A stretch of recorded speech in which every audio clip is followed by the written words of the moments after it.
and you can see that the judge was intimidated by him. Now, I saw Him? somewhere You that mean before Funny her? by her. Come on, man. Just making sure. Just making sure. By her masculine energy. That's what I So mean. That's why I'm trying to. come on, man.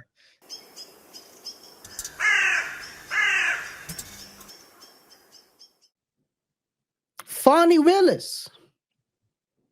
She went on the bench and was doing crazy stuff during her testimony, talking about it's all a lie, challenging. Well, I have to say, the lawyer did. Maybe the lawyer basically. Maybe hindsight is always 2020 because we're gonna talk about what happened last Friday, where they basically seemed like they gave her all the rope. Again, a rope Yeah. set. It was like shibari. If you don't Google shibari, guys, you'll end up someplace else. But it was they gave her all the rope, and she was. Some people would say showing her ass to the opposing counsel, showing him who is the queen of Atlanta. I have to say though, I'll be honest. The female lawyer who was leading, who started off, she lost total control very early. You could clearly see either she was intimidated, or I'm not sure. Maybe she gave her all the rope. What do you think about that? Well, I think that the judge is the one that needed to contain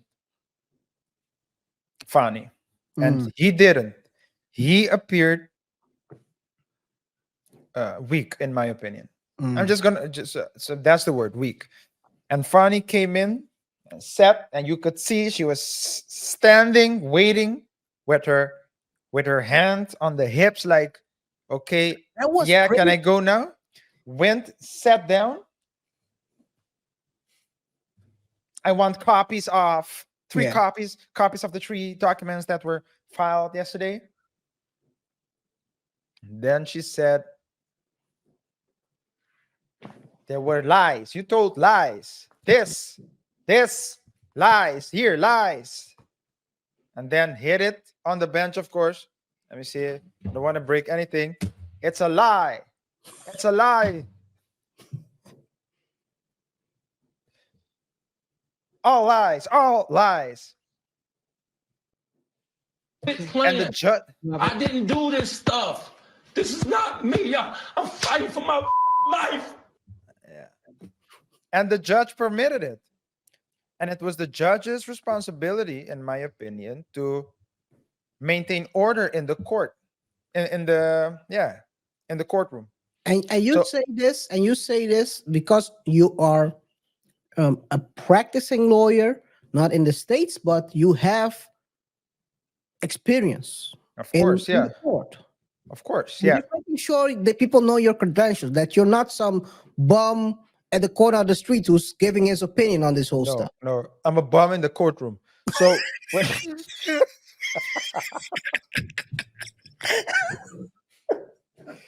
I'm not I'm not a regular bum, guys. I'm a bum. I'm a special one. I'm the special one. Oh no, but yeah. No, but it was a judge's responsibility. Now Mm, you could see that the judge was saying, "No, we're all grown ups here, so I think you yeah. should." But the woman was talking, so Fanny was talking Very reckless to the judge as well, reckless, dude. and you could see that the judge was intimidated by him. Now I saw Him? somewhere You that mean before Fanny her? by her. Come on, man. Just making sure. Just making sure. By her masculine energy. That's what I So mean. That's why I'm trying to. come on, man. Oh man, come on, man. Yeah, Come on, continue, man. man. Sorry. Continue. And if And the judge was saying, when, in my opinion, when people say, guys, we're all grown ups here, I'm not going to tell you what you need to do, Mm, that's a sign that you're afraid mm. of telling people what to do. But Because Fani was doing whatever. No, let me explain. I want to explain. yeah, that was crazy. Oh, that was cute what you did right there. That was cute what you did right there. But to be fair, right? He's also looking out for how the media might portray him. Because let's say if he moves a bit too harsh towards her, he's a white male. They might say the judge is a MAGA dude. You never know. Yeah, Even but though, even though he has affiliations with the DA office, from what yeah, I exactly. understand. Yeah, and I understand that if it's not Fani directly, then it was someone, at least an organization that Fani was forms part of, who helped the judge in his campaign. So there was like one or more campaign, and she paid for it. Not a lot of money, so it's not like bribery, and It's it's a you can always. donation. It was It's a a donation, yeah. donation. We don't have But you to can see, do yeah, anything. but you can see Fani. You can see her. She was sitting there talking reckless to the judge, and if you talk reckless to the judge and the judge accepts it, it's just like a referee, KR, in a game. A referee is the one that's supposed to maintain order in in a game. And if the refs are weak, then no one will respect the refs, and that will create chaos on the field. And it's the same. The same goes for the courtroom. Fani came in and was like, I knew, because they asked her, you came down here, but Yeah, that was pretty weird. yeah, we True. didn't call you yet. Yeah, in hyphen yet, quotation marks. And she said, no, but it was obvious, right?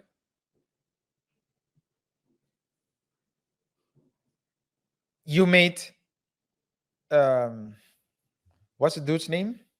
Nathan? You made Nathan Wade. you called Nathan Wade to the stand yesterday. So I only assumed that it was logical that I would be up today, right? No, it was right before her, right? Not a day before her.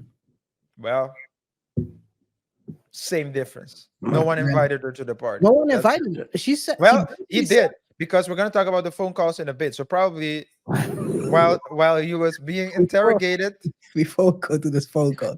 One thing that's I think this is the thing where everyone knew she was watching, but no one dared to say she was watching the testimony of what Nathan, because this is the thing. It's almost impossible that someone sits, let's say, next door.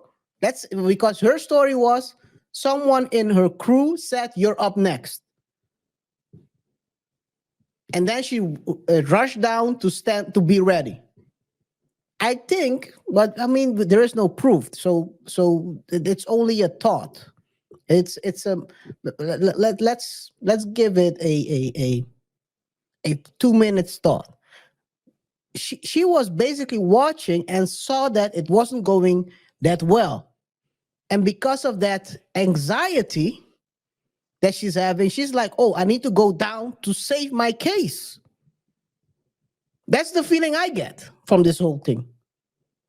And then she sat there, and what that's when her performance started with where are the documents? Give me the documents. She was basically she took the lead right away. She was sitting there ruling like a queen. She is. I mean, she's a queen. She's the highest. She's the highest person, the highest cop of the city. Dia is kind of a cop, right? Right? It was kind of a cop. You're kind of a no, cop. DA is not a cop. No, a DA is the cops are the, let's say, enforcers. Mm-hmm. Then you have like the enforcers and the ones that are doing the so the investigation on a in the initial stages, but sometimes afterwards as well. So you have detectives that go deeper, analyze cases, etc. But they all work, let's say they fall under the prosecutors. And the prosecutors are, let's say, the brain behind the brains, or at least they're supposed to be the brains in the criminal in the criminal Court. prosecution, yeah, the criminal prosecution sector. Let me Mm. call it that for the lack of a better word. Mm. And so the prosecutors are the ones that will determine. So they take the case to court and they will say, so this is what we demand. But And they doesn't will, the DA set out goals for yeah, the of course, for the yeah, cops? yeah, they need to have like targets, right? Targets? So that's what. So technically, she is a not exactly a cop, but she's like the leader of that group. Yeah, well, yeah, if you put it like that, if you want to put it like that, yes, but she's not a cop. It's like Okay, she's she's not standing at the corner with a blicky like, go "Halt, go Young Tuck, don't move." go call her a cop. Go call her a cop. Oh, well, I won't. I won't. I don't dare to I'm a to cop. I'm a yes, cop. This right here. It's a lie. I don't dare to insult a queen, a black queen. I don't do that. I have respect for the black queen.